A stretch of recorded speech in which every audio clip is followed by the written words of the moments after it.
please join me in welcoming Dr. Michael Capps from Epic Games to the stage to show off the next generation of the Unreal Engine running on Xbox 360.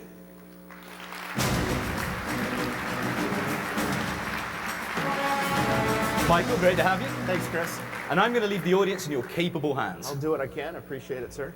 Totally have to buy a Zune now. Okay, I'm Mike Capps. I'm the president of Epic Games. I hope there's a few Xbox fans in the audience today. Not one? All right. But you may remember a game we made for the Xbox called Gears of War that we did with Microsoft. We've had really good success. Thanks! I'm kind of proud of it. So we've had really good success with Gears and also Unreal Tournament. But as Chris mentioned, that's not all we do. We make the Unreal Engine, which has won the Game Developer Magazine's Frontline Award the last 3 years running. So it's been about a year and a half since we made Gears of War and launched it, holiday '06. A lot of people still consider Gears to be sort of the high watermark for technology and video game graphics. But we've been pretty busy since that 18 months ago when we launched the game. We've added a lot of awesome new features to the Unreal Engine, and we've really optimized it for the Xbox 360. So I want you all to do a little thought experiment and imagine what Gears of War might look like if we were to launch it today. And I'm going to bring Tim Sweeney out. He's our CEO, and he's going to give you a glimpse into that future, tell you about the Unreal Engine. Thanks, Mike. So now we're going to show you some of the things we've been working on since we shipped the original Gears of War game. We never stop working on new features in the Unreal Engine. It's always a work in progress. We're always adding more. So one of the major new things we've added is ambient occlusion technology. This technology enables us to add much more realistic dynamic shadows to scenes using a pixel shader technique. So a pixel shader traverses every single pixel in the scene and looks at how light reflects around and uses that to generate much more realistic shadow highlights on the objects in the scene. So you see much more definition in individual objects and they pop out from the backgrounds. This technique works for characters as well. We've done significant work on the character pipeline. On the left here, you see Marcus Phoenix as he appears in Gears of War. And on the right, he's being rendered in our new character pipeline. You see there's much greater contrast in the shadows, much greater specular lighting bouncing off of the thing. You see a lot more detail in the character overall. This is also a lot more efficient and enables us to render a lot more characters in scenes. If you remember in Gears of War, you fought the Locust Horde, where the horde consisted of maybe like 5 or 6 locusts.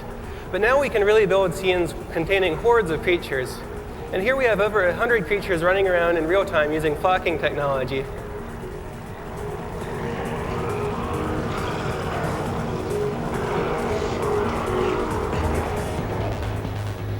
We've also improved the water technology on Unreal Engine 3.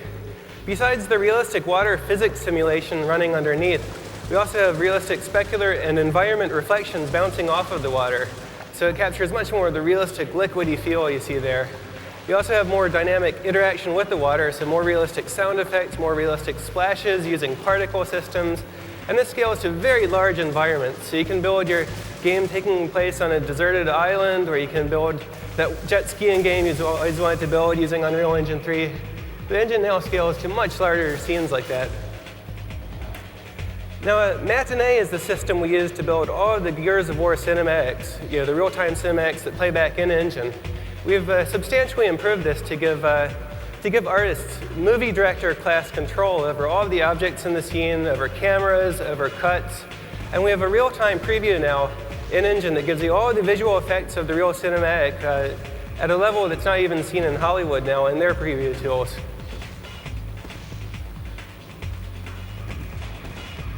We've also incorporated Aegea's soft body physics simulation tool, which enables us to simulate objects that are realistically elastic and fluidy, like you see with this cube of meat we've built here. You can see the player can interact with that, push little pieces of it around, and it's all very elastic and buoyant. This also scales well to fluids. So here you have fluids moving around with viscosity and surface tension, retaining their shape. This enables artists to build environments that are much more organic and real-worldish. You can also destroy them. The thing that we do after we spent a few years building a beautiful game world, the first thing gamers want to do is blow it up, and now they can do that. So we've implemented some real-time structural analysis tools in Unreal Engine 3 that can determine how objects break apart into pieces given stresses and strains. And here we have applied that so that we have a building built out of concrete with a steel structure underneath. And you can see the player can go around and blow holes in the concrete, destroy the structure of the level, while the steel remains underneath. This is just one of the tools that enables designers to create far more realistic and destructible environments in future games. And these are just a few of the things we've been working on in Unreal Engine 3. We expect to have a lot more over the coming years as we learn to take more and more advantage of the Xbox 360's hardware power. Thank you.